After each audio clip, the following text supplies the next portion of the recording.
Good morning, everybody. Welcome to Friday's Indycar on the last day of August 2018. This morning on BBC's Scottish News, Jacob Rees Mogg, who's on a short speaking tour of Scotland, was interviewed by the BBC and, as usual, was allowed to talk without any questions being asked of him and without any answers being requested. So what did Rees Mogg have to say? Well, basically he was saying that there was no need for another referendum and that, as he puts it, he agreed with the SNP. Now this is amazing. He agreed with the SNP that this was a generational thing, once in a generation, and therefore now was not really the time. But of course at some point in the future the Scots were entitled to have another referendum, just not right at this very moment. So what is Mogg on about, and what is this business about agreeing with the SNP about it being a generational thing? Well, if you remember back to the days of 2014, Alex Salmond made what was basically an off-the-cuff comment about this being a once-in-a-lifetime opportunity for the Scots to free themselves from the British state. And over the years, since the lost referendum, the victors have started writing the history of that time. And you know what they say, that history is written by the winners, and in this case Jacob Rees Mogg is rewriting history as we speak on television, unchallenged by the BBC or anybody else, by claiming that the SNP had pledged that this was a once-in-a-lifetime vote. Now, no such thing ever happened. It was an off-the-cuff remark taken out of context, leapt upon by the British press, and turned into a pledge which now Jacob Rees Mogg feels compelled to agree with the SNP about. What have the SNP got to say about it? Well, absolutely nothing, because there's not. What can you say? The British state has taken an off-the-cuff remark and turned it into a historical fact, which it never was in the first place. Why is it the SNP don't complain about what happened in 2014? Why is it that they never ever made any complaints about the way the referendum was conducted, despite stacks of evidence that there was vote rigging going on in almost every corner of the country? Not to mention lost votes, missing votes, votes handled illegally by the leader of the Scottish Tory party, no criminal proceedings taken against Ruth Davidson. Why did they do nothing about it? The answer to that is simple. It's called Section 30. The Section 30 order compelled both sides in the referendum to accept the result, no matter how crooked, no matter how rigged, no matter how unfair that result was. The SNP were compelled to accept the result, and this was why nobody ever complained about any of the dirty dealings that went on in 2014. And this is the reason why, in my own analysis, I believe that we should never sign another Section 30 order before the next referendum.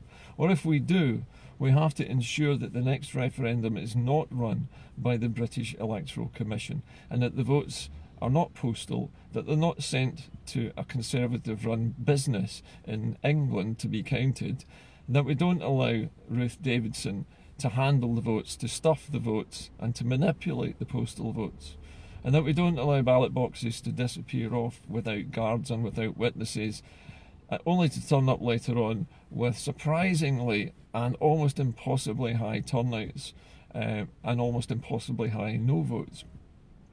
So Section 30 is a trap, or it was a trap, and it's a trap which, although at the time it probably made sense to sign it, in retrospect you can see that it was a trap that the British state had laid as a backstop. So when they cheated and won the referendum by cheating, by vote stuffing, by vote rigging, that there would be nothing that the Scottish Government or the SNP could do about it, having signed a document which said that they would abide by the result no matter what it was. And that's why we've never heard any complaints, and that's why we never will hear any complaints or have any other investigations into 2014. But it should stand as a warning to us. Recent events surrounding Alex Salmond and the allegations being made against him by anonymous people and leaked to the press by the British Civil Service in Scotland shows you that every part of Scottish life is infiltrated by the British state, and in every level of government they have people in place to frustrate, to disrupt and to prevent an independence referendum from taking place. And if one does take place, they will want to control it. And you'll find that when it does come time for a referendum, that the British state will insist on giving us a Section 30 order. They won't hold it back. They'll offer it to us on a plate because they know what a trap it actually is. But they will only give us that Section 30 order if the British state is involved in the running of the referendum. And this is why I'm warning everybody now to beware of the Section 30 order. Do not attach the importance to it that everyone else does. It's not a permission. It's nothing more than a legal trap that makes sure that no matter how badly run, how rigged and how unfair a referendum is, if it's run by the British state, that you have to accept the result of it. So let's not fall into all these traps anymore. There have been so many traps set, and so many times the SNP government has walked unwary into them, not expecting to be treated that way, expecting British fair play at every level of government, every level of democracy, and then being disappointed to discover that the British state is in fact out to get them at every level and will play every dirty trick that they have. So the point of this broadcast today is really just a warning to everybody. Let's not take for granted anything that the British state has to say, particularly people like Rees Mogg, who's probably one of the most privileged multi-millionaires that there are, and probably the least popular man ever to visit Scotland other than Mrs. Thatcher. And yet here he is, allegedly agreeing with the SNP, making it sound like the SNP agree with the Tory party, and is never challenged by the BBC, never challenged by the interviewers, never asked any questions, never answers any questions. So there is no way that this propaganda can be gainsaid other than through programmes like mine and through columns in newspapers like The National and other blog sites on the internet. So it's important that we remember that everything that the British state does in its democracy is heavily rigged, heavily orchestrated, carefully designed so that it traps the unwary, and its legal devices are there to ensure that no matter how unfairly the British government behaves and how much cheating, law-breaking and criminality goes into their democratic process, that they will always get away with it.